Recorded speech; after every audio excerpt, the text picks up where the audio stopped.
pledge allegiance to the flag of the United States of America and to the republic for which it stands, one nation, under God, indivisible, with liberty and justice for all. Good evening, everyone. On this evening's agenda, we have COVID-19 update. We'll be reviewing the LED street lighting request for proposal, and then we've got other new and old business to discuss. So I don't know if there's anything new on the COVID situation. So there's 4 new emergency orders from the governor. Some of them are just modifications of earlier orders. Number 44 was just the transfer of the emergency health care funding from one state pot of money to another. Number 45, which was a modification of originally number 31, is modification for Medicaid associated workers, so anybody working in long-term care facilities will now be getting stipends. Number 46 expands access to medical providers by changing some of the licensing requirements. So they're trying to increase the amount of healthcare workers that are available to treat COVID patients. So they've made some changes in the licensing to make that a little easier, especially for people returning to New Hampshire to assist. And then number 47, the most recent one, expands access to COVID-19 testing through pharmacists. So they're allowing pharmacists to deal with some of the tests. Any questions on those? Oh. Okay. The other issue that came up this week is I had an employee approach me about our COVID-19 employee policy around vacations, and wanted to know that if they did decide to go somewhere for vacation, would they still be subject to the 14-day quarantine period when they returned. And my thought was that since there's really been no change in position from the governor on those issues, that our policy is pretty much as written back in the beginning of April. But it's certainly at the board's discretion to decide whether somebody would have to come back and quarantine and use up their sick or vacation time during that quarantine period, rather than being paid their regular wages by the town. And if they didn't have enough vacation or sick time or paid time off, floating holidays left, that it would basically go unpaid. I guess I agree with you, but my question would be, as an example, I know campgrounds are allowed to be open, so somebody said, well, I'm going to go on vacation and I'm going to a campground. Mm-hmm. And they're going to a campground and they're practicing the social distancing and whatnot, that I wouldn't have an issue with. Now, if they say, I'm going to Florida or Georgia, someplace where we know there's Chicago. matter of fact, I'm not even sure whether hotels are even open yet. I assume they're not. In New Hampshire right now, because there was something in the paper today about it, or on the news today, currently hotels are still only allowed to rent out to essential employees. Like for Visiting doctors or yes, doctors yeah, that can't, yeah. that way they can't, or nurses, any healthcare staff, so they don't have to go home. And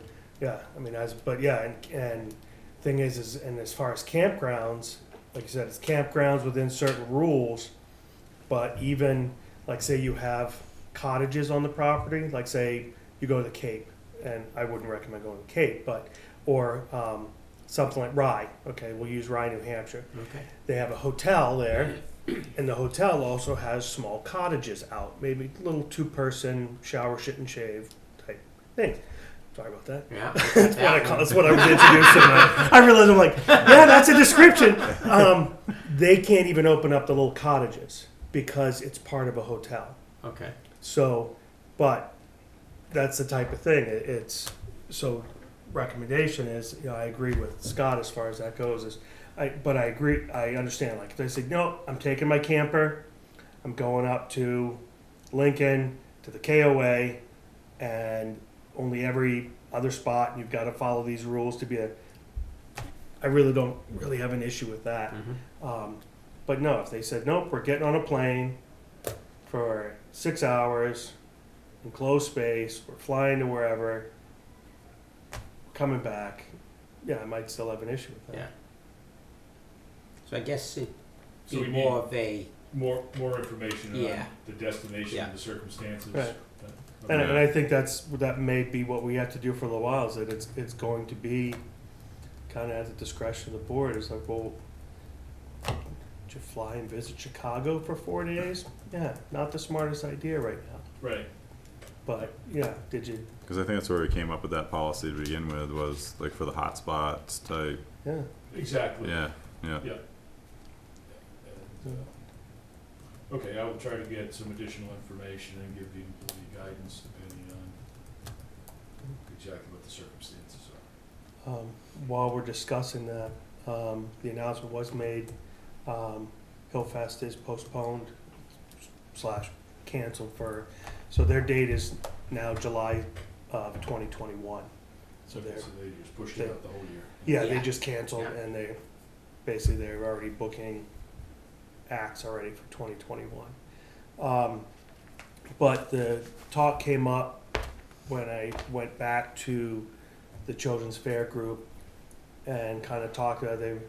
They were saying, well, what if we do this? And then I said, it kind of seemed to be the discussion of the board and the town that it's just not a recommendation we make at this point, even if the governor says we're going to adjust stay at home 2.5 or whatever it is, that we just don't feel it's in the best interest of the town to recommend large group events. And the recommendation was made by several people that maybe we should, as a board, just have a stance on that. I mean, obviously, there's very little we may be able to do to stop a private group or a private residence from having something, but I do agree that if we as a board should at least be able to say, we do not recommend, large gatherings at this time, for the safety of all in the town, like what happened, because you may feel very comfortable, but it's then, it takes 5 to 14 days of incubation time and different stuff like that, and so it's just something to consider and whether we want to do it or not, but it would, I guess in my mind, I'm saying, okay, so it goes out that, the Board of Selectmen recommend or don't recommend.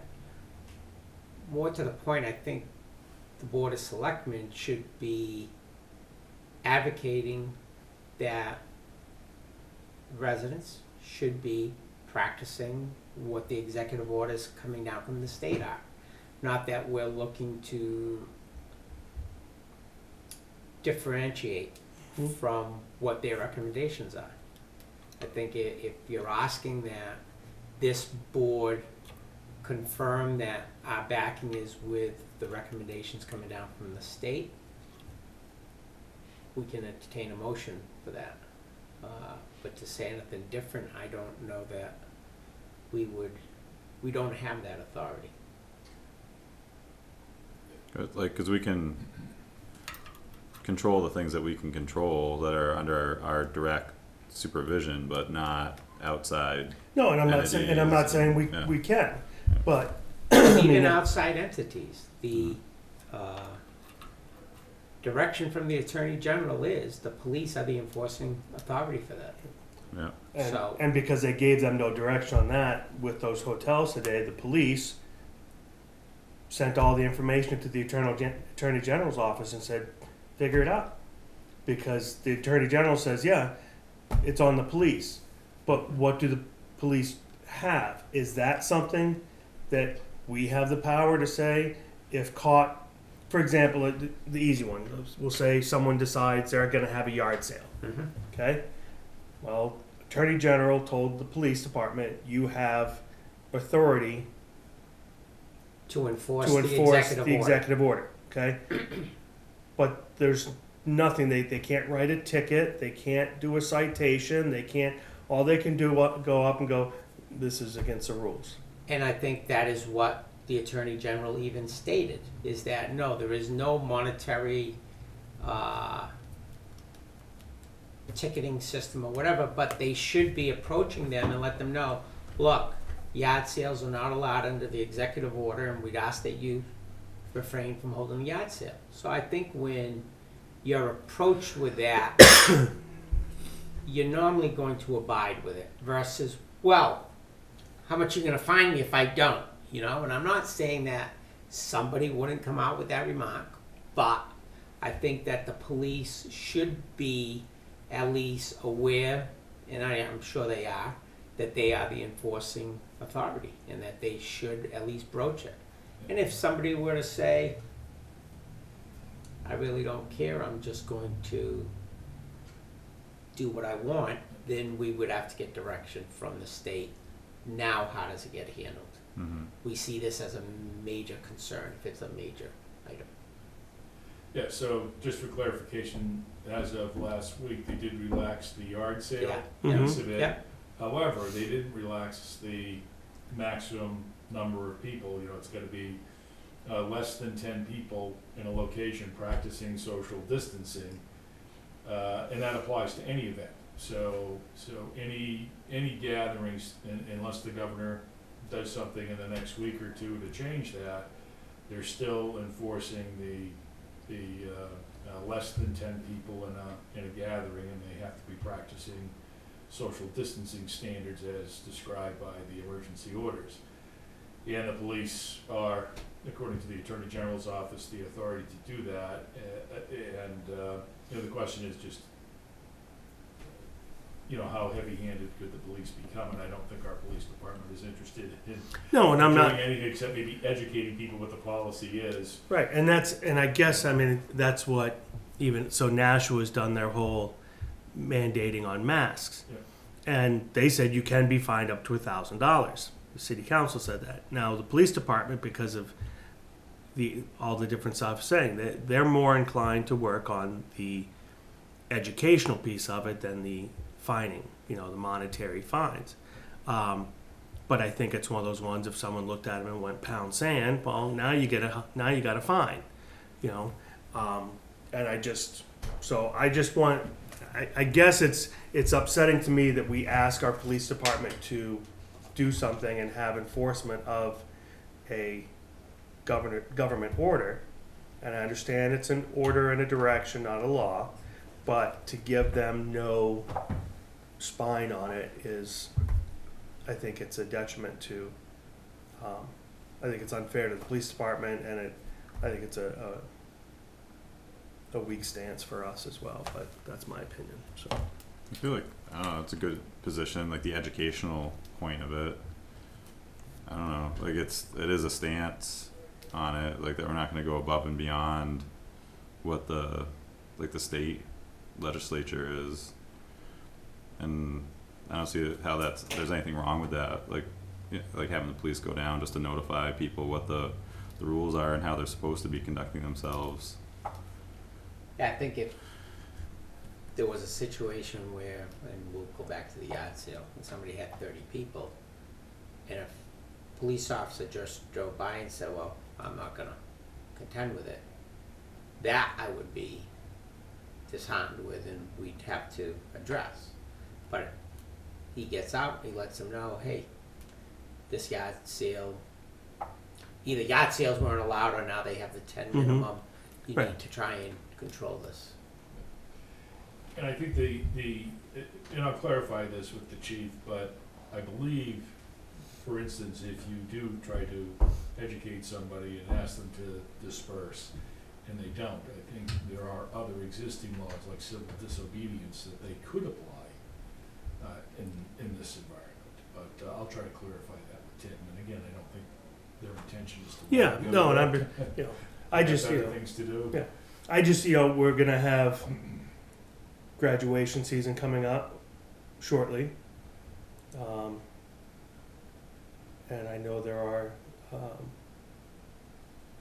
parts of, you know, our town that have, but to them, this is a conspiracy theory and there's no point in it and everything else. And, you know, so I just wanted to make it very clear, I guess. So I think maybe that the clearest we can be is, you know, yeah, as a town, we are 100% backing the governor's orders, and we'll follow whatever direction we get from the Attorney General's office as far as enforcement of those orders. And I think that's the route we've been trying to portray to everybody, is that, hey, you know what's out there, what's allowed, what's not allowed, as well as some people are disappointed in it, but hey, that's the decision that's come down, that's what we need to do, and if the police are enforcing that, or at least addressing it with them, then I think that's good. I haven't talked to Tim about it. Has he mentioned about? We've had some discussions about it, and again, I think, you know, Tim does have some heartburn with the approach that the Attorney General's office is taking, much Yeah. like what John just described. The Yeah. police department Yeah. saying, okay, you've given us this responsibility, but you haven't given us a full toolbox to really, you know, effectively manage issues.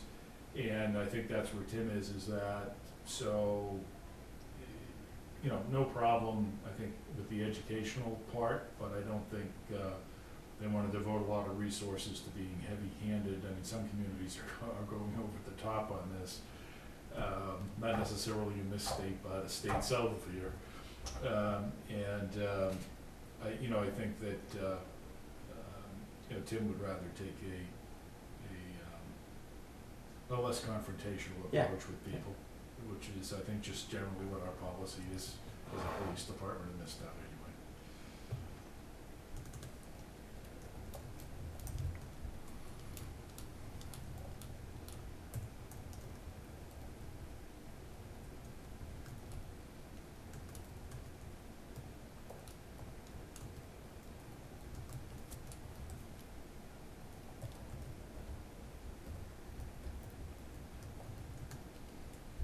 Do we? If you got the request, or you got the request about the Green Center? I got the You got the request. request. Again, I don't believe that space is conducive that you can control and maintain social distancing, and if we're trying to advocate what the governor has put forth as an executive order, I don't, unless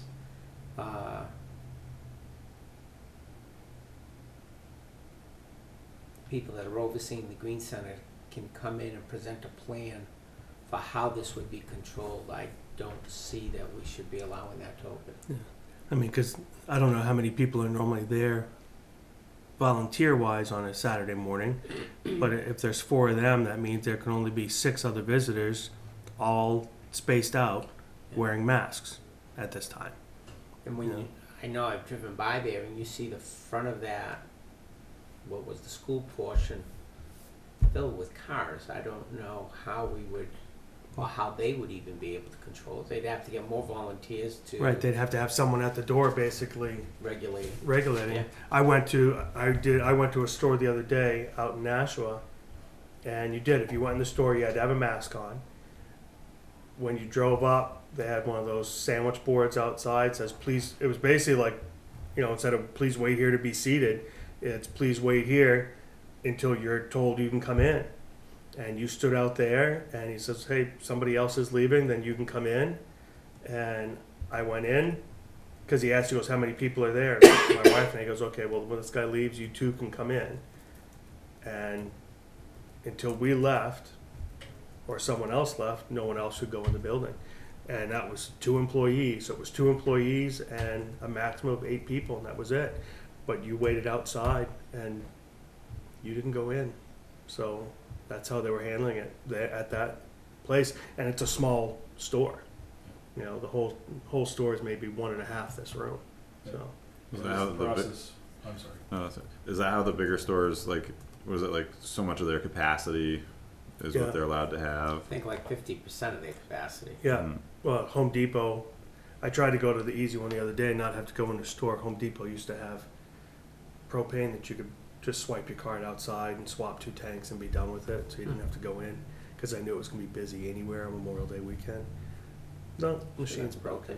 Well, I could have, but I was already out. I'd already gone out to Manchester. Oh, But I had to go inside, and yeah, the guy's there, and he's got a clicker, and it's like on a, I guess it's radioed then with someone on the other side counting people that are going out. So between the 2 machines, it's always talking about how many people are in the building, and you had to have a mask on when you went in. Mm-hmm. that's why I was, not to divert, but Mm-hmm.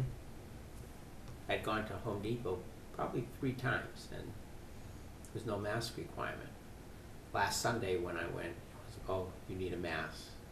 I was telling my wife, well, just go in, pick it up for me. Oh no, we got a mask here. Mm-hmm. You know, and they had the person at the door handing out the mask, but I said, it kind of took me aback at how long we've been in this, and then all of a sudden now, Yeah. I they're mean, starting to get more realistic with it. Yeah. And it, yeah, I mean, some things seem to be relaxing, but some things seem to be getting more strict. So Yeah. it's kind of interesting on how this whole opening effort is going to go. Yeah, I went through that process just getting my hair cut yesterday.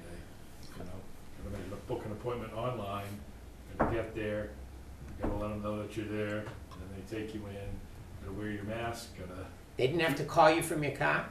No, you were able to go to the door, Okay. and because they were expecting you to open the door, you say who you are. Oh, yep, we're Yeah. expecting you. They let you in, but you got to use hand sanitizer. You're gonna stand 6 feet away from the cash register, and got to have your mask on. And but it worked out okay. It's, Yeah. everybody's adapting, you know. So if the people that run the Green Center were willing to make sure that the restrictions were met, like, If they, I would say they come in, meet with us, or meet with Scott and present a plan. This is how we're going to do it. Yeah, Okay. just in the close confines in there, Yeah, I don't see how you can keep your 6 foot. well, I think that's what, like, where the masks, like, in the stores are coming into play now, is just that they realize that people can't stay 6 feet away from each other. You know, like when you're openly shopping in the store, you're gonna come within contact. no, but like if you take a market basket, and I haven't gone in, my wife's gone in, but she's already checked, the aisles are marked. This is a one-way this way. That'd be horrible way. at Home Depot, though. Wait a minute, It somebody is. told me at Yeah. Home Depot, and not the one that I was at, Yeah. but that they were restricting the travel in the, what I call the 2 main Mm-hmm. ways. We're trying to keep people down the aisle and to the register Yeah. versus going the opposite direction. Yeah. But Mhm. I think they're trying to come up with ways of doing it. But you take a Home Depot, a Market Basket, anywhere you go, you have wide aisles. I've only gone in the Green Center once, but I remember everything was out and you're walking. Yeah, and then I think one of the other issues you might have too, which would be my worry there, is a lot of times you have mom goes in with a kid, or 2 kids, or whatever it is, and all of a sudden you got 3 people there, and you got stuff touching and moving, I mean, so if they want to present a plan, I think that And They'd then have how to do be they discussed. bring goods in? You don't know where they've come from, right, you know? right. Mhm. Yeah, I don't know how they, like, while it's open, I don't know how they Yeah. do drop-offs. I know I Yeah. think they do drop-offs different days, like they have a collection box or whatever, but Well, if they're willing to try to come up with an idea, maybe remove some shelving units or whatever needs to be done. Yeah, if they have Because some sort of there's a plan. desire for it to be open because it is a resource for the community. If they're willing to put the work into making it happen, I don't see why not. Like why they can't try to figure out how to make it happen. I'm fine. If they want to come in and do a presentation and show us how they're going to do it and explain it and enforce it, you know. So. Is that on the list that they're allowed to open? Would that be considered a retail? Well, it would be, I suppose, yeah. And it's also, I think the other piece it falls under is it's part of a municipality because it's town owned. It's town owned, town sponsored, whatever. I think they could fall under it there as well. It's on the edge, but Yeah, it's, but I think it's on the edge of retail because there's no sales. Like swap shack. It's a swap shop. You know, it's a share center, whatever. It's a free yard sale. right, so Right. So really, it's got to fall under that 10 the yard person. sale clause. Yeah, the 10-person thing. So, yeah, but Any other discussion on COVID or public? no.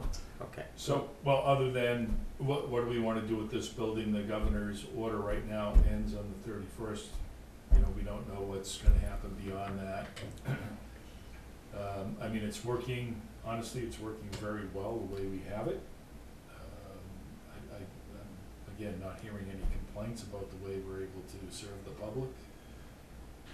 And, you know, the investment that we made in the software for both assessing and the building office couldn't have come at a better time, quite honestly. It's working out quite well.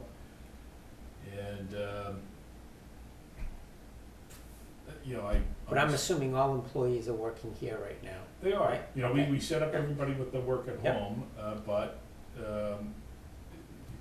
you know, everybody has been practicing, you know, especially early on, some of the strict standards. Now that things have calmed down a little bit, we're not quite as paranoid as we first were, but, you know, everybody is still practicing, and we're lucky the way this building is set up. You know, we're not within 6 feet of each other most of the time. Yeah. So it's not an issue, and we do have masks, gloves, et cetera, available for those that feel they need it, or if they're talking with the public.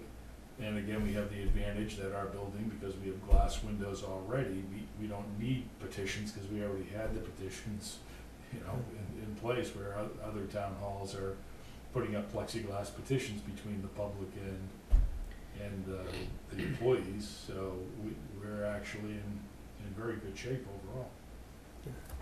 Yeah, I mean, I would say, you know, I'm assuming the governor's going to say something well before, like he's not going to wait till the 12th hour on this before he says something, but Well, I'll let you know. yeah. Well, the We've had 31st is the surprises end of at the 3 in week, the so, afternoon. The 31st is Sunday. yeah. I mean, the conference call tomorrow might yield some new information. Yeah, I didn't see what he talked about tonight, so. I guess in my opinion, if things are working here, I would be amenable to having it extend through June, Okay.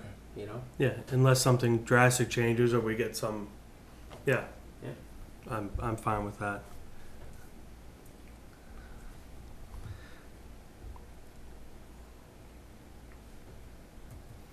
I do know, just because it came up again, public asking, whenever while we're on this topic, people are asking about the pool.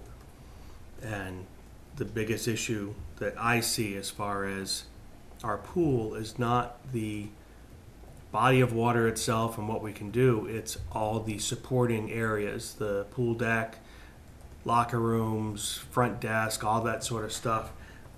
That is where, you know, we're going to struggle with any sort of social distancing and maintenance of cleanliness and anything else. So I just want to make sure that if people at any point decide they want to pay attention to the meetings online, that they have to understand we haven't written it off, but it's going to really take a huge plan if we decide that we are going to open it. So I thought we did write it off, that we did vote that we were we not going to. we open didn't it. actually vote it. Oh, Yeah, the pool was like a separate. Yeah, Shauna brought it up that she was waiting for more from the governor, but I think that's got to be that thing of either we wait for what the governor says, or we just make that decision that it is not feasible for our town to try to open it. But we never actually took the vote. We discussed it. yeah, I've got it on May 12th. No programs currently planned, including the pool, till further direction from the state.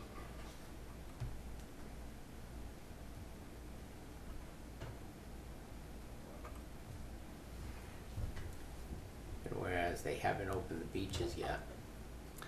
You can.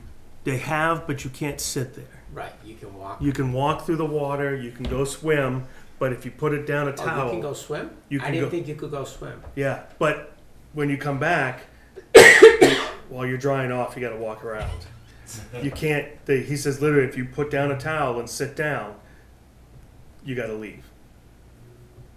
He says it's for recreation and exercise. It is not for hanging around and doing a picnic on the beach and the whole family gathering. He says because that's when it starts getting tough. Of Mhm. well, you know, the beach gets shorter. The beach get where do we all sit? Where do we So that's where that is right now. And even again, I think that's even at the local beaches.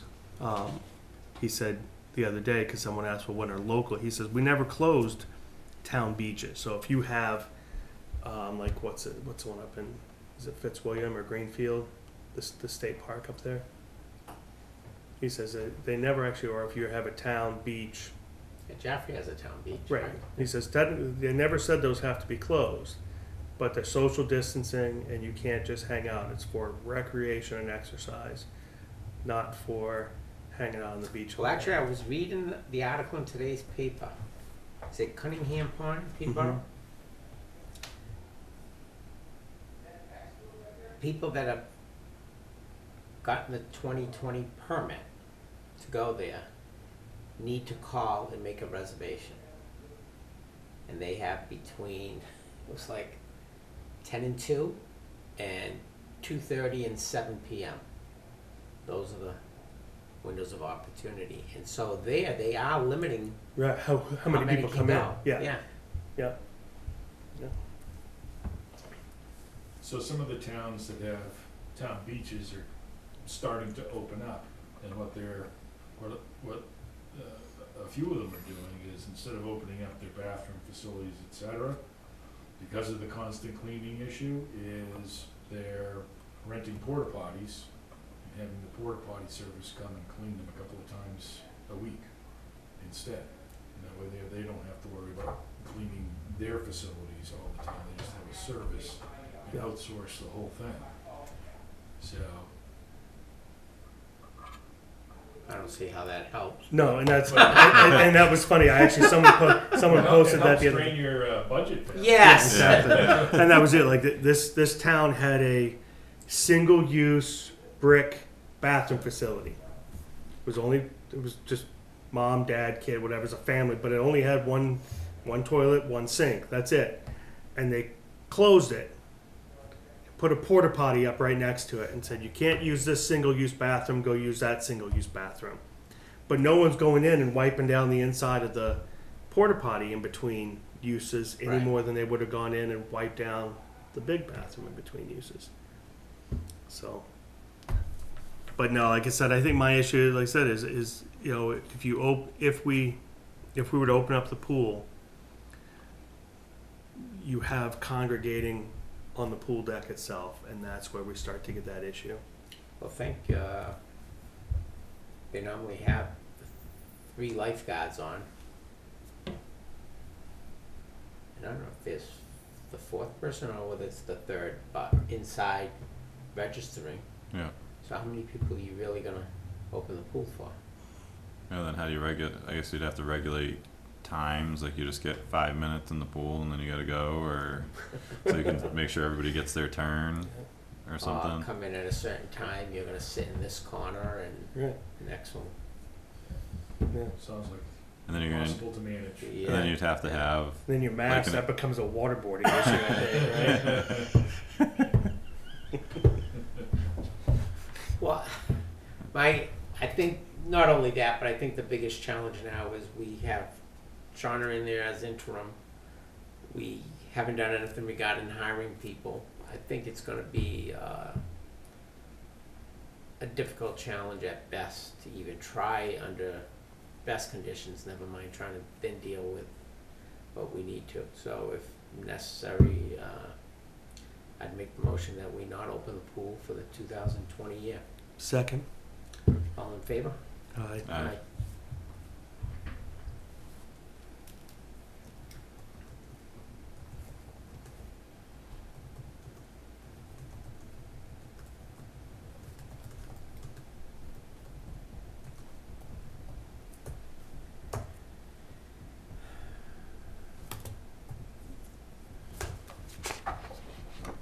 RFP, anything Yep, new? so they are, well, other than, I tried to incorporate, some of the changes that you recommended the last time you had marked up, and made comments on a draft. The only thing that and I talked with Paul Housen from Eversource last week about the idea of smart controls on lighting fixtures. And he felt that for a town our size, that'd be kind of overkill. Can you explain what it is? So, well, so it allows you to meter the lights down, so you can, through a management tool, some software app, you can actually control the lights, and you can actually dim them to use less electricity at certain times, et cetera. He says, for us, we don't have enough light fixtures where we would save enough money to justify the complexity of having somebody manage that. If you're Manchester, or if you're, Nashua, or something like that, then it starts to make sense in how much power you're gonna consume, and you can adjust them. So, his recommendation for, we've only got 112 fixtures we're looking at, that it just would be probably more work for us than it would be worth, and to take them out. So I took that requirement out. I did leave some of the other specs as far as, the type of fixture, surge protection, being able to withstand a certain amount of G-force from, they said these are so sensitive as far as vehicle vibration, wind vibration, et cetera, that it can actually ruin the fixture. So you do have to get a fixture that's robust enough and, hardened enough that it can stand the test of time. So I left those parts of the specification in there. Now, was this Eversource's recommendation? So I didn't talk to Paul specifically about that, but what I did was I went and researched each of those criteria to see if they made sense. And honestly, I think most of the fixtures we're gonna look at probably already meet those specs. So it's really becoming, the industry standard, if you will, for outdoor lighting. And the cost estimates that Paul had, I think when I talked to Lineborough, I think they paid $153 a fixture before the rebate, et cetera. And he said the range that he's seeing is somewhere between 130 and, about 150. It sounds like Lineborough paid a little bit more. They had a very limited quantity that they were buying, so they didn't have the volume that we had. And they had to pay extra because they had some other issues where they actually ended up needing to hire Eversource to do the installations for them, and that had to do with their, end of life arrangements on their existing inventory wasn't quite paid out yet. We don't have that problem. We own all, we've fully amortized all the existing fixtures. So what does the RFP address for removal and salvage of those fixtures? So, well, basically, we're asking whatever vendor to provide, the installation and removal services, and to dispose of those in a environmentally sound way. in any of the excess materials.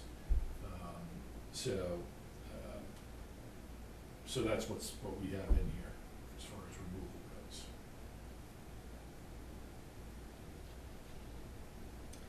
And in the areas where we were requesting the additional fixtures, is the responsibility on them to coordinate with Eversource for providing power for those So, yes, they locations? would coordinate that, and what Paul said is Eversource would still be responsible for putting up the bracket for the fixtures in that area. So they won't let anybody else kind of touch the pole or the bracket. So there is gonna be some additional expense from Eversource on those locations for them to do that. And that's, he says that's not avoidable. That's something that Eversource has to do. We can't have a contractor do that. So is this just the fixture head that's being replaced, or is it the Correct. arm and the fixture head? No, just the Just the fixture. fixture head? Yeah.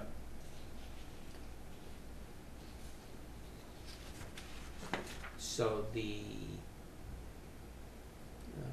subcontractors that would be looking at this will need to come out and find out what we have there to know what will fit. Right, well, they're gonna get, Paul said all of these vendors that are out there, they kinda know the drill. They're gonna get, and he's gonna provide us, he hasn't emailed it to me yet, I thought I'd have it by now, but, of our existing inventory. Okay, So, they know what's there, and,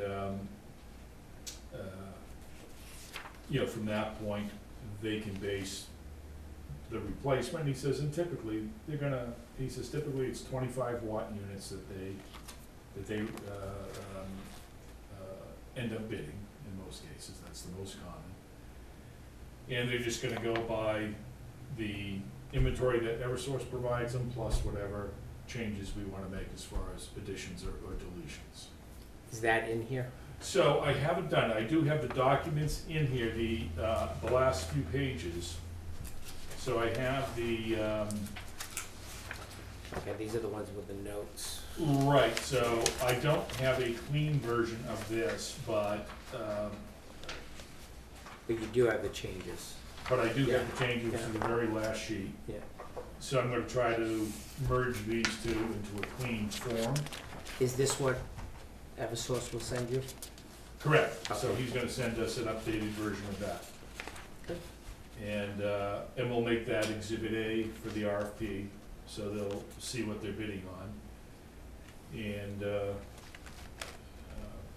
And make them responsible. Paul said there's two ways to do it, is we pay full price for the fixture and we go after Eversource for the rebate, or the vendor gets the rebate and passes the savings through to us in their bid, which is probably the cleanest way to do it.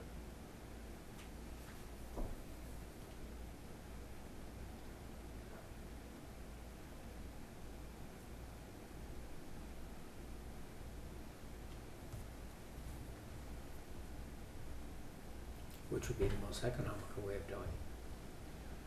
So it should be a wash either way.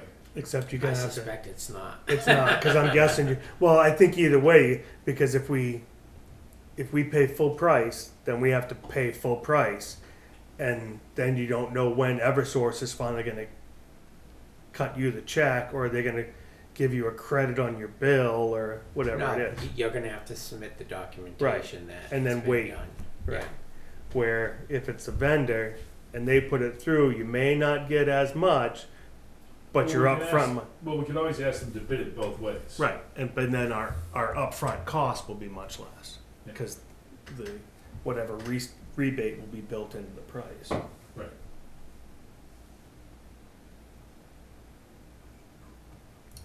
So I just wanna get clear in my mind. You were saying that in one point, you're paying full price. Right, and then waiting for the rebate. So that means that the initial outlay is gonna Yep. be higher. Versus you're saying the subcontractor would bid it based on him getting the rebate, so the price of the, So we'd be Less. seeing a net price. Yeah. Yeah. I mean, we can certainly ask them to bid it both ways. Then you It'd can- be good to see it both ways, Yeah. just so we, Yeah, my only worry, my worry is we put it out, pay for it in 1 year, and then Eversource cut us a check in year 2.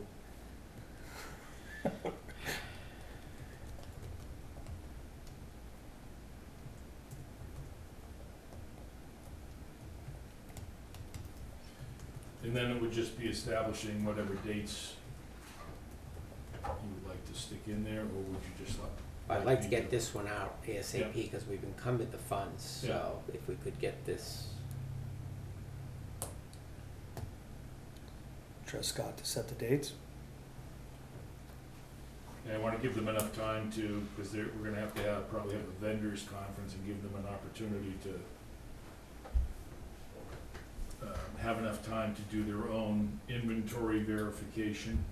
I mean, if you could have this ready to go out by the end of the week and give them a month Yeah. between coming out, look at it, and put together their proposal, that should be more than fair for them. Okay. I'm good with that.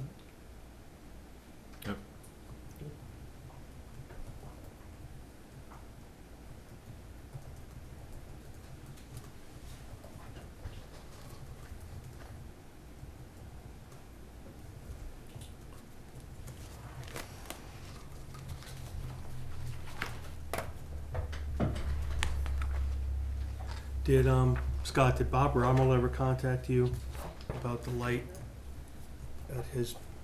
I guess he has one that he pays for, and he was.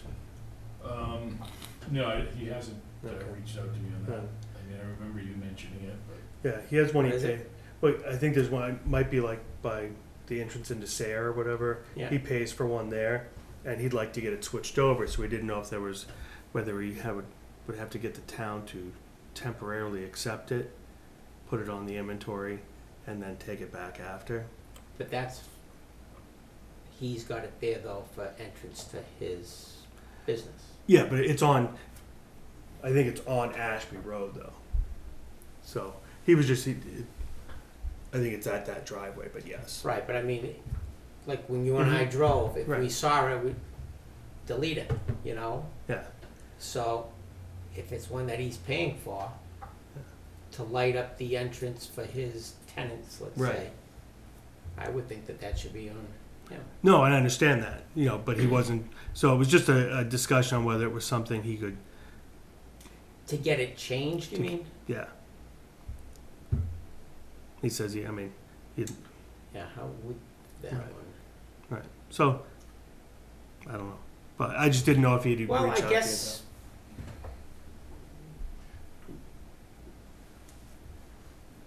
I would think realistically is if whatever the bids come in, if we've got 112 and you divide it out, this would be the cost. You Right. wanna- Because we can do that as long as we're covering our costs. Right. You know, So, so. okay. I'll have him reach out to you and talk Alright. about it. So the other question that came up with Paul was, are any of our buildings such that Eversource owns the light fixture in the building? In the building? No, on the building. In other words, any exterior lighting that, or, Not that I'm aware of. okay, I didn't No. think so, No. but I thought I'd ask this. Because that was his question was, is there any other lighting besides street lighting that's on your EOL that, Oh, yeah, like, is there anything at the park or something? Yeah. No. Even here, okay. boy, I'd be shocked. Well, we would have seen it on a bill. We would have. Yeah, I yeah, would think. yeah. And I haven't, like I Yeah. said, we have so many Eversource bills that trying to figure out where all these meters and devices are is gonna be a project in itself. The other thing, I'll Yeah. try and read that RFP again. Yeah. But do you have in there about supplying the town with a maintenance stock? Because Yes, we need, if I remember, Eversource required us to have so many so what, spares in case something went wrong. right, so I believe, let's see It says vendor will be responsible to stock a sufficient supply of parts and inventory for the 10-year warranty period. So it doesn't. But is it that the vendor needs to stock it, or do we need to have it? So, this says the vendor Okay, has to guarantee that this stock. However, when I did talk to Paul, you know, we did talk about maybe having a few units around for spares, for immediate replacement. I would say one. I mean, it's gonna be if there's a traffic accident or whatever, and by the time they get out and Yeah. put up a pole, Yeah, but I wouldn't want us to be stocking, cause I'm always leery of things Yep.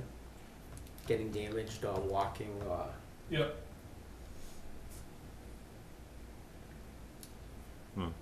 So just have one extra on hand. yeah, Yeah. you know, if there's okay.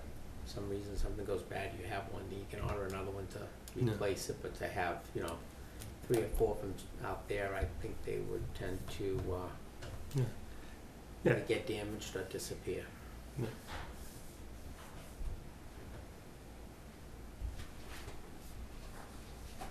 We all set on the RFP? Also in the lighting RFP, yep. All right, So- Next Yeah. thing.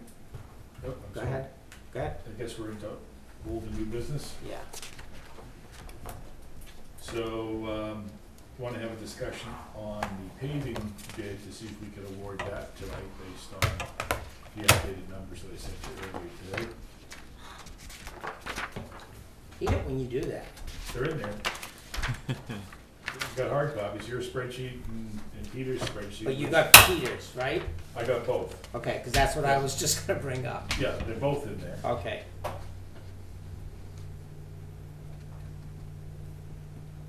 gonna set this tone to be louder.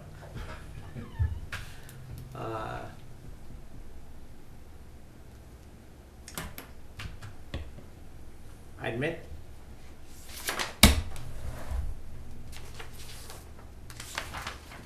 I'll have to check to see, cause I thought I emailed Pete, when I plug in.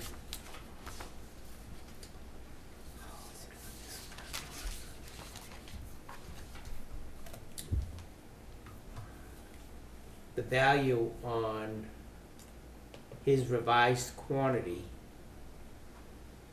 Let me see if I have it on this one or not. So his number matches the number on your spreadsheet now. No, The one he gave me today does. the one he gave you today. Yep, he came out with a bottom line of 585,706.28, and that's the number on your spreadsheet for Okay, that was the number on my spreadsheet. He came to my office and dropped me off this sheet, which he said the quantity on.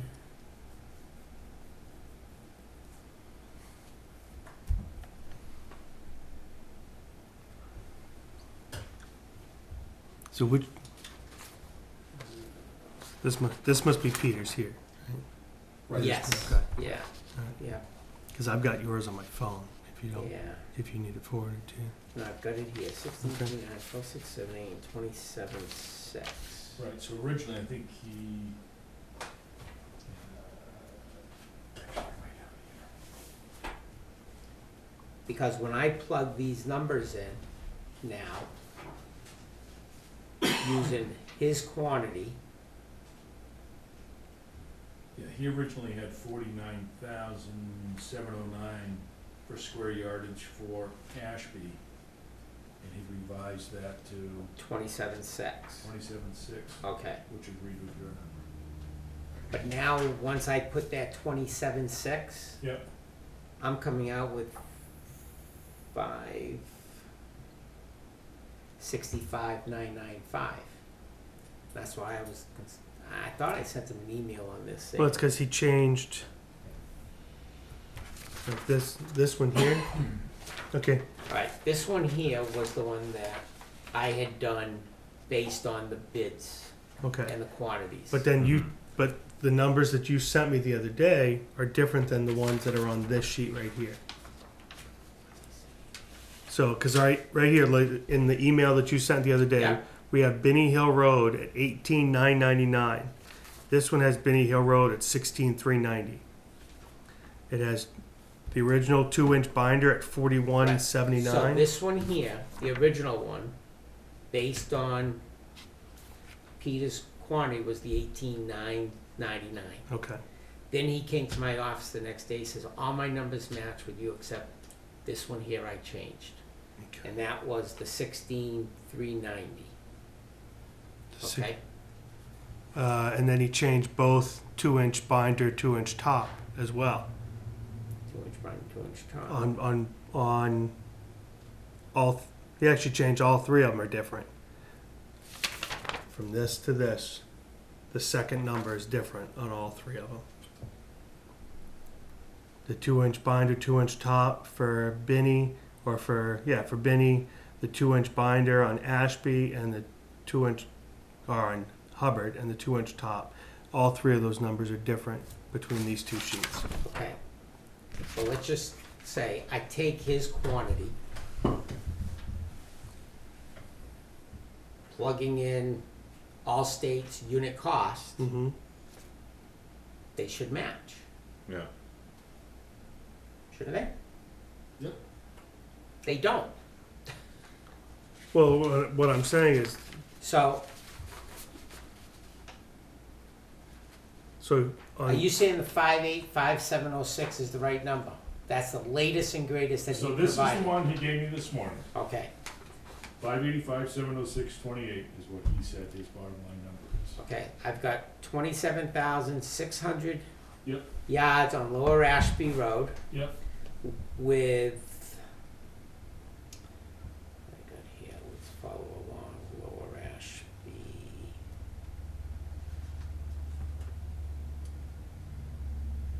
Equated out to 3,036 tons. So this came out to, he's got 31 3,066.67 tons. on Lower Ashby. On this one, sorry, looking on his. Yeah, On Lower Ashby, he's got 3,066. I'm at 3,036, so we're only 30 tons difference. And- but on this one, it's 31.64.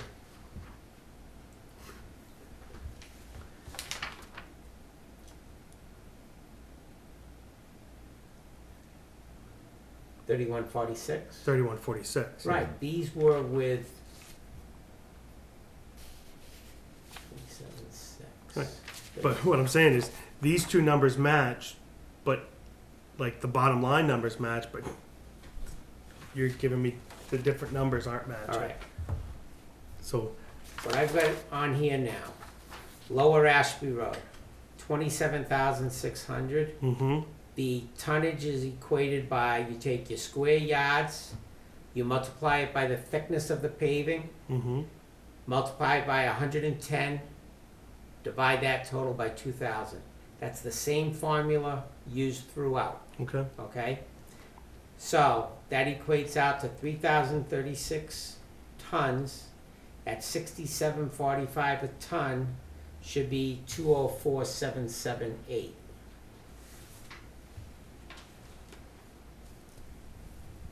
Ashby Road with Allstate, he's 212,224. So there's a difference of roughly $8,000.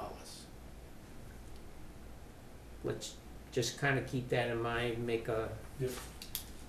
delta. AK. Hubbard Pond, we have 12,678 square yards. We're using the same formula at 2 inches.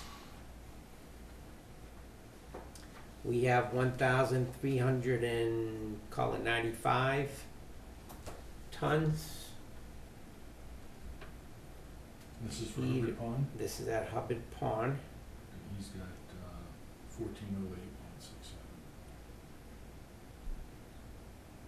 1408. which is half of, so the sheet that I'm here is with probably the 4 inches, cause he was at 2817. So what's he have on there now? He's at 1408.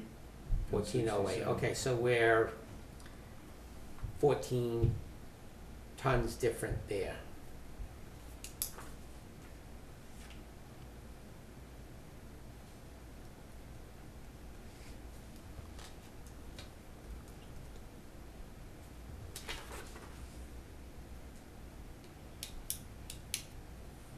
And then Benny Hill.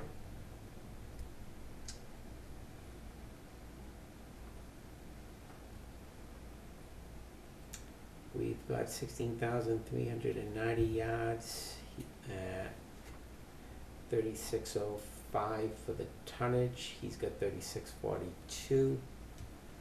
That's gonna be roughly 37 ton.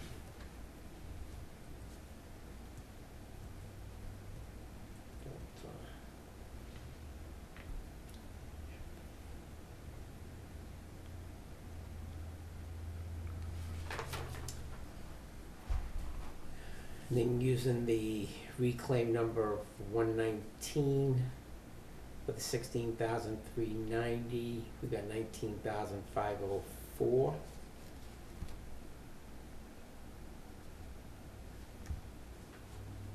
Which matches at least what he's got on the old one.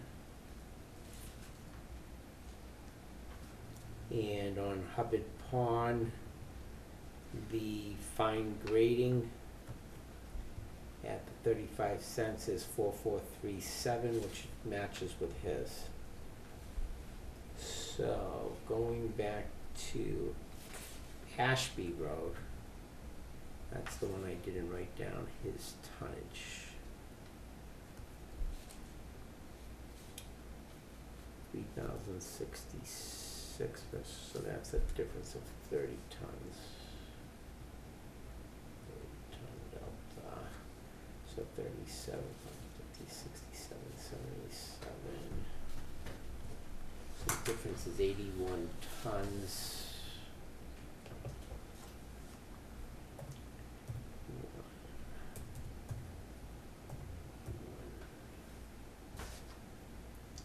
Times 67.45.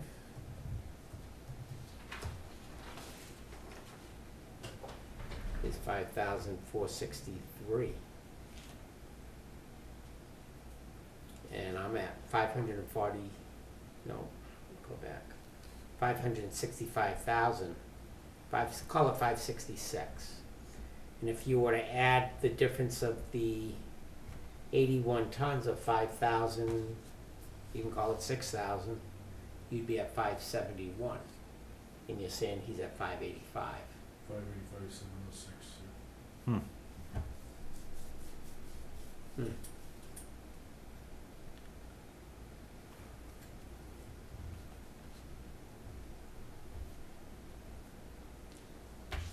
You have his newest sheet printed out? Is it in the? It's in the book. It's in the book. Yep. It's the one you gave me this one. Let's see.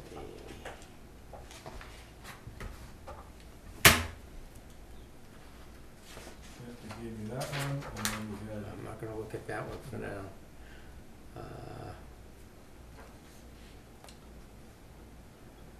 Square yardage matches up. Reclaim costs. That matches. Reclaim costs.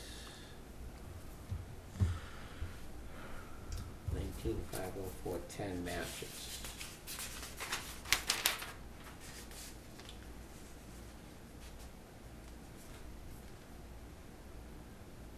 Ashby Road. Oh, let's go back to the tonnage. 306,667. And I've got 3,036, so that's 30 ton more. 3642 on Benny Hill. Got 3605. So that's gonna be a difference of 37 tons. And Hubbard Pond, he's 1408 and I'm 1394, so that's 1395, so that's 13 tons.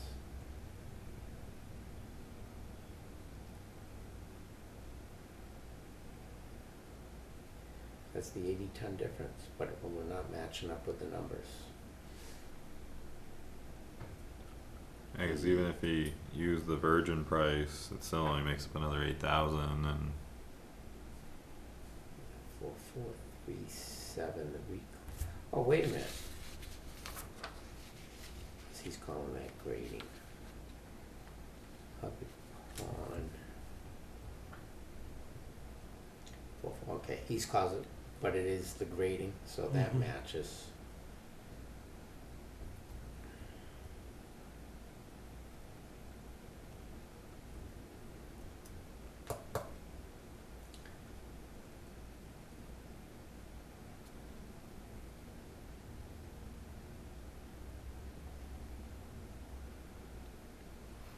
I guess my question is why are his tonnage numbers different than your tonnage numbers? I don't know how he's converting his square yards to tonnage. Yeah, But this because- is the typical formula we use. Right. No, I get that because I'm just looking on your sheet because Yeah. your estimated square yardage matches his estimated square Because yardage. those are the numbers he gave to Right. us, so that's, So put that in. right, and then at the end you came up to the 585,706 on this sheet. Okay, we're going back to this sheet now. Okay, let me just see. Yeah. Is this the same thing that I've got here? Okay. 4788, 1639, 678. No, because Lower Ashby Road on the sheet you're referencing has 3,146.4. And I'm showing on here 3,036. And Hubbard Pond Road, this is 1445. This one's 1394.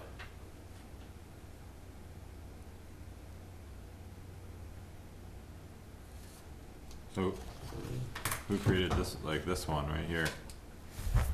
This is Dave. Mine. Alright, sounds good.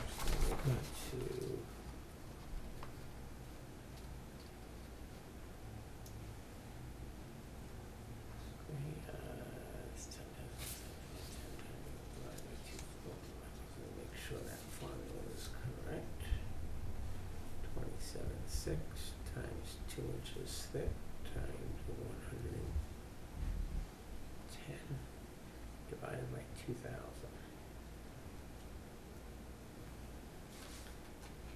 And that's why when I'm looking at this, even if we said the way you calculated it, we've got two different ways of calculating it, but using Peter's number and adding 81 tons to it, so at least now we're both on the same, would only add $5,463. So, I just don't. I guess my question is it? I don't understand what's wrong with your sheet here that you're not matching up anymore to Peter of the 585. Okay, what doesn't match up? Start on the Benny Hill Road. On this sheet, it had 3,736.92 tons, Mhm. correct? Right. What I'm seeing on here now, plugging in that formula, should be 3,605.8. So your calculation was wrong on this sheet. Correct. Okay. And that's why now I'm looking at these numbers with that formula. So that is 3,605.8 on Benny Hill, which is based on 4 inches. On Hubbard Pond, with 2 inches, we're at 1,395. And on Lower Ashby, with 2 inches, we're at 3,036.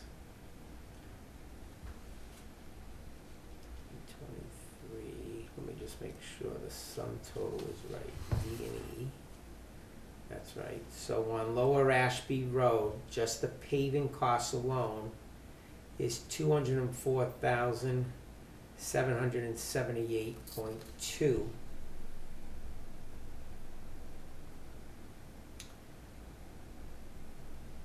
On Hubbard Pond, we're at $94,064.42. In Binney Hill would be 243,211.21.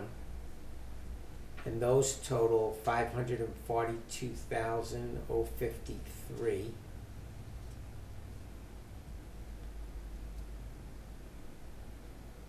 Then we need to add 19,504.1 for the reclaim on Binney Hill.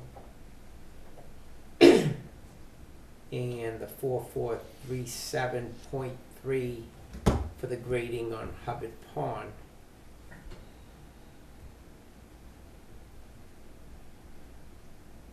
So we're adding, and that should subtotal 565,995.23.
And I did not resend that sheet. I thought I had.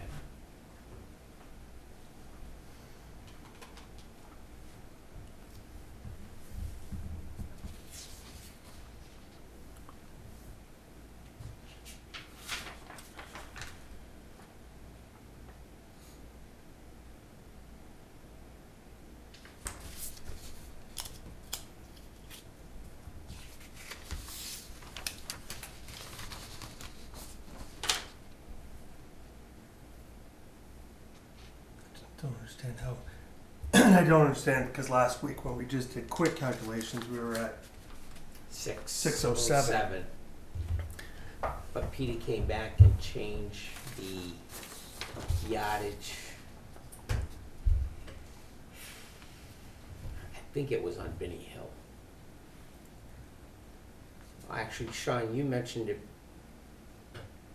Yeah, I think it was Binney Hill Road. That was 18,999. Mm-hmm. And you lowered it to 16,390? Yeah.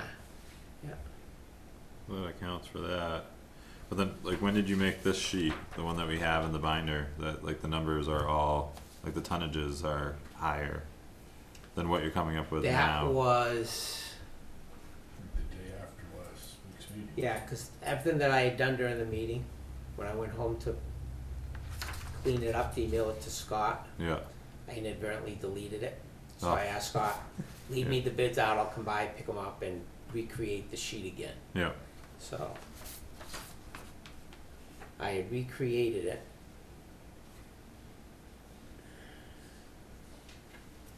And that got sent out. Right.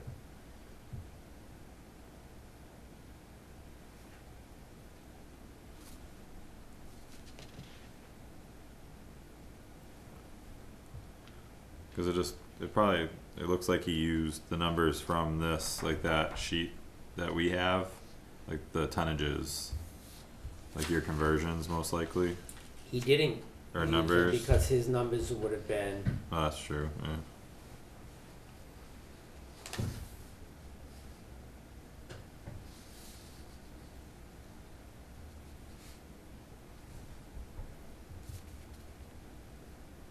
yeah, even now that I'm looking at the sheet, this was the one he gave to me because it was folded and I had it in here. This is the one that's in the binder. Right. When I look at these side by side, his square yardage is the same. His number for the reclaim and the grading is the same. His binder and Hubbard Pond Road are the same.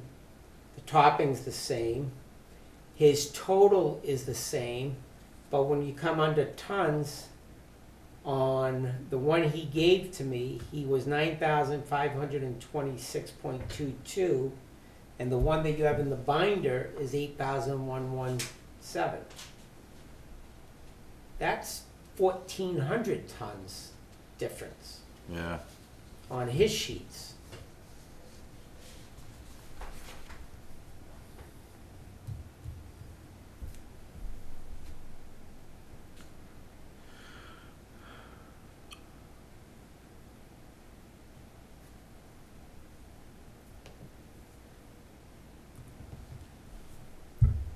What I would like to recommend here, I'll email this to you. Yeah. Review it with Peter. You have the formulas in here and all. Yep.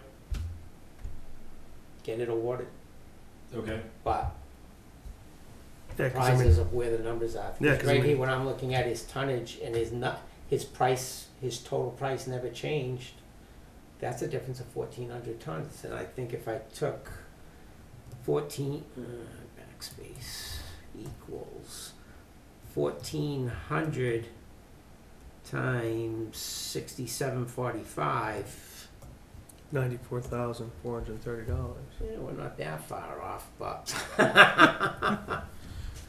now is there a way that Allstate would confirm, like our tonnage numbers and, they're gonna just give you the slips. This is how many ton the truck gets weighed. Here's your tonnage, cause that's how we're paying them. is on the alright, so we're tonnage. responsible to come up with that, Correct. alright, And in conversations with Peter, he's saying it's gonna come in less than these numbers anyhow. Because he figures it all at a 24-foot road width. Many of the roads are not 24 feet. yeah, But he says, but then when you get to an intersection and where they splay it off, you know, he doesn't calculate that because he's saying he's got overage already in the calculations for the road paving. But okay, he's saying we will be less. And that's why when he and I were talking, I said, well, how much less are we gonna be? And he was the 585. I said, 15,000. It's not enough to pave another road or put a top on another road. So I said, well, the board will have to encumber those funds so that next year we can use that in addition to the warrant article for paving. mm-hmm, Well, when I went back and I started plugging in the numbers, I'm like, well, wait a minute. This isn't 15,000 anymore. I'm 35,000. yeah, Is it enough to do something? I don't know. But it's a lot less, because the 607 is the number I had in my, Right, Yeah, and that's it. We went from Yeah. 607 It's already a little to over. 585 to 560 something. I mean, Yeah. all of a sudden you're talking $40,000 from what we thought we were looking at last well, when week. you look at just on Binney Hill that you took out 2,400 yards, Right. that's substantial. yeah,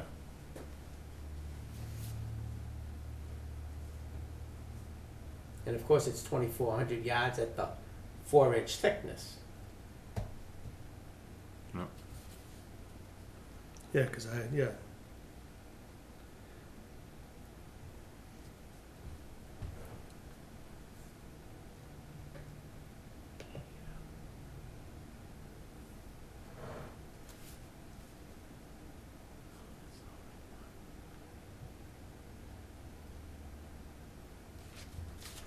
that close to take care of like what we had taken out?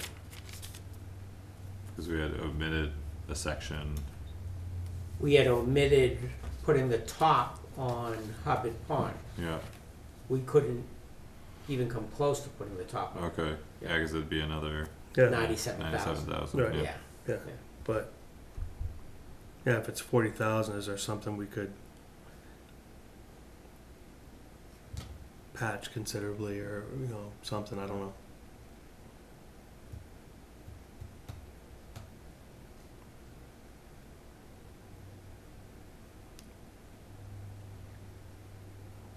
You know, because whatever we would be doing,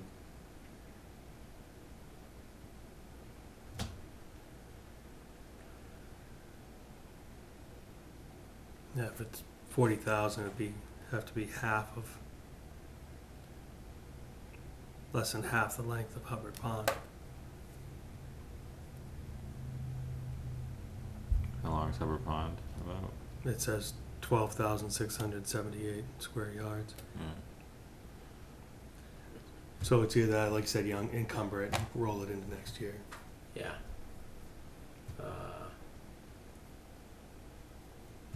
You do one of them small side roads, Well, that's what I'm saying. That yeah, you weren't thinking of Pine. No.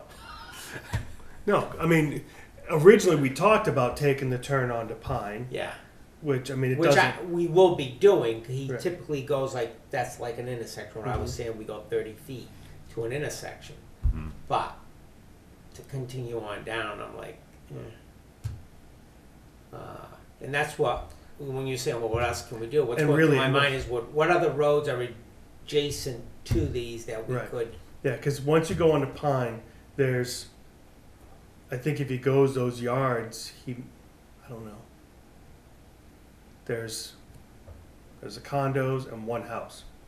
Once you turn onto Pine, that's it. As far as there's the entrance to the condos, which that would be the only thing is tell him make sure he does that and fixes that mess, so that I know it's their issue coming out of their driveway, but if we can make sure we have that fixed so it doesn't keep so I just don't want it to just wash out onto the road. The is driveway. there somebody there with a driveway with a problem? Because they're responsible for their driveway. It is, but last year Peter had to go in and do a bunch of culvert work there because when it comes out of the driveway, it's just a mess. But it's the It shouldn't culvert. be coming out of the driveway is what I'm saying. Well, People are responsible. It's the condo. Yeah, I just haven't said- been yeah. down there, John, and it's not one of my favorite routes to go. I know, Okay. because the road's horrible. but Even there's really when it's there's only upgraded, I don't know that I'd have. there's yeah, because there's really, like I said, there's the condo unit. So there's one driveway that comes out of those condos. I think there's 4 units there, Mhm. and then there's one house on the left hand side, and that's it as far. And then after that, it's either undeveloped, and then you're in Ringe pretty soon Right. after that. Going up further, it gets a little sketchy. Going if you go past Pine, depends on how far he measured. If he only measured the Pine, or whether he went a little further. Because I mean, What about doing a section of Poor Farm, cut the turn off of Benny? I don't know how far that would get you, I don't think it would get you all the way And up to remember, Lower you- Pratt. Then you no, and I did drive that the other day just to see. It's really not a bad road. Yeah. Many people have told me, a lot of these roads now that we're doing, and it's granted, I'm going to concede these are people that are living on dirt roads, is, even these paved roads that we're rebuilding are in much better shape than what a gravel road is. And I'm, trying to explain to them eventually, the goal is to get those done. But when I looked on Poor Farm and drove it, I says, it really wouldn't be something that I would have been investing the money into versus, the other 3 roads. yeah. So I mean, my thing is either roll it or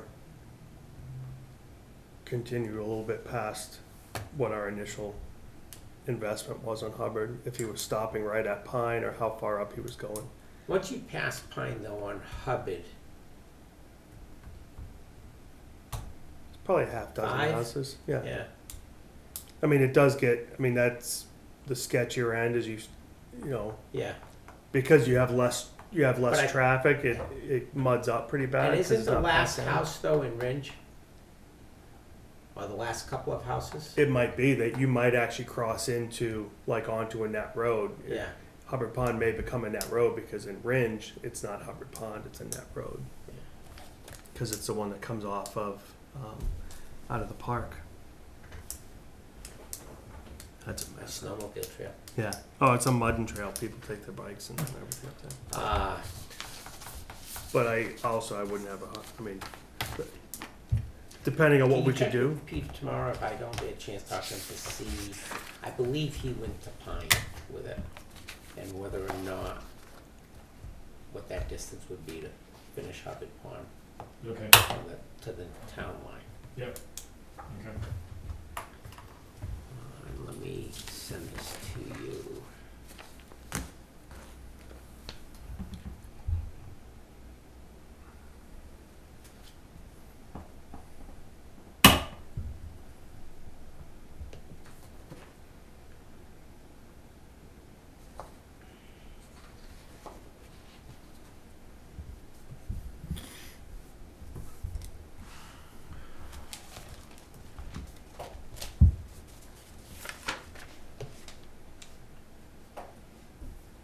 The other question I had on my list of questions, whether or not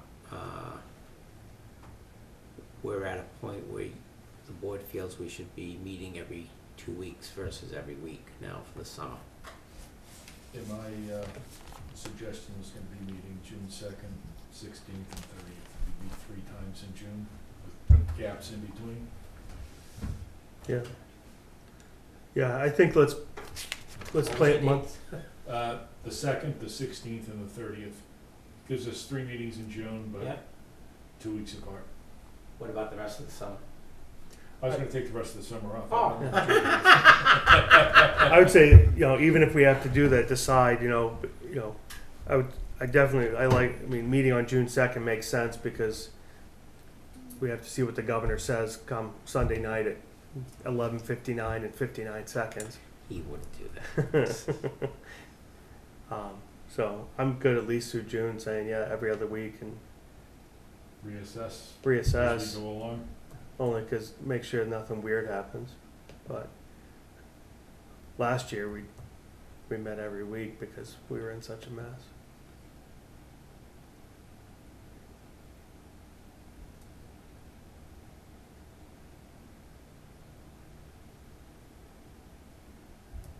We were playing You catch mean up. no town administrator? Yeah, Yeah. and we were I had to catching. think, well, what was going on last year? We were playing catch up on all the stuff that had gotten missed.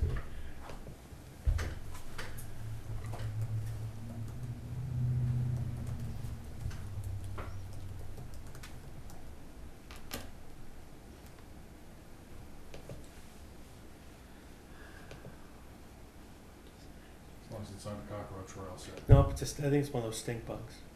what it looks like, yeah.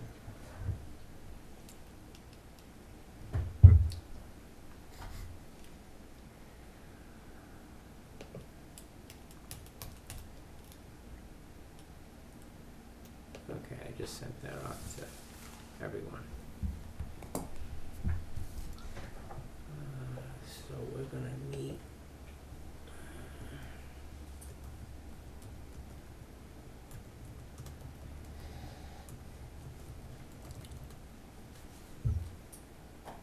Yeah, so they still have to stop by and sign the manifest up every Tuesday.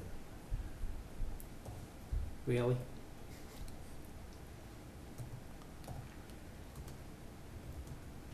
Sixteen and Not there. 30th.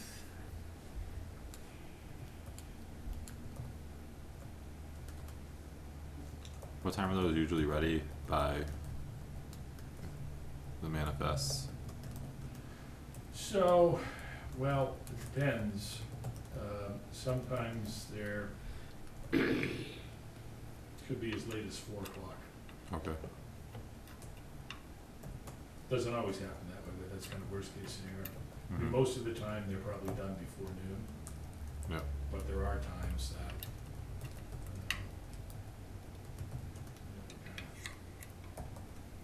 trying to get a lot of things done at once in the accounts payable office. Between that and getting payroll done. Okay. While we're thinking that, or are we just going to, do the 4-day weeks for the DPW, or, I actually told Peter that was okay. and that normally do that what? It goes from, July? usually it's after Memorial Day, which is Right. usually at the end of May, Yeah, but so should be basically- going June through Labor Day. Yeah, June 1 through Labor Day. Okay. And what did you tell him? Well, that's about the timing. I mean, I told him that, I think effective next week. Yeah, Yeah, but I think, why am I thinking a few years ago, they they were trying tried to to do Memorial, they tried to, go out to Columbus Something, Day or yeah. something in October, and so, June 1 through Labor Day, which I think is what, September 7th this year? that's about right. I think that's what it says behind it. How can we make that change? Which Like is- the 4-day weeks? Why do we, or how Yeah. can we? No, why? It's kind of, they get their butt kicked during the winter, having to work extra time on the plow and things like that. So this way, they work 4 days, they get a 3-day weekend. Okay. So it's kind of a reward for the late nights and ridiculousness they put in through the winter time. Okay. Yeah, so they still do 40 hours. They Yeah. do 4/10s instead of 5/8s. Okay. But then we reward them for the 3-day weekends. Cool. And Peter thinks it's more efficient, especially during the road paving season, so that they can, if they're in the middle of a culvert at 3:30 versus wrapping it up if they're working an extra hour or whatever. All right. Yeah, they can devote a 10-hour day to a bigger project. Yeah.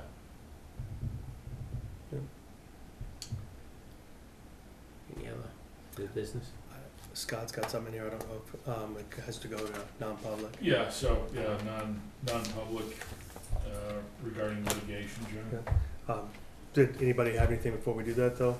Just that way we get everything, I okay. gave David the sign stuff and I just wanna That's make all sure, I cause had. I Other just wanna, than farmer's market, is there anything else that should go on that sign? And what are the hours? 9 to 12, 9 to 12, and it's starting June 6th. June 6th. in Sep- And, I would say go ahead and put up the no pool for 2020 season. Yeah. Yeah. Hang on.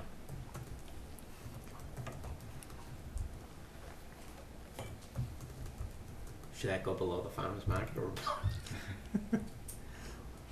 I wanna put it below. Yeah. call John?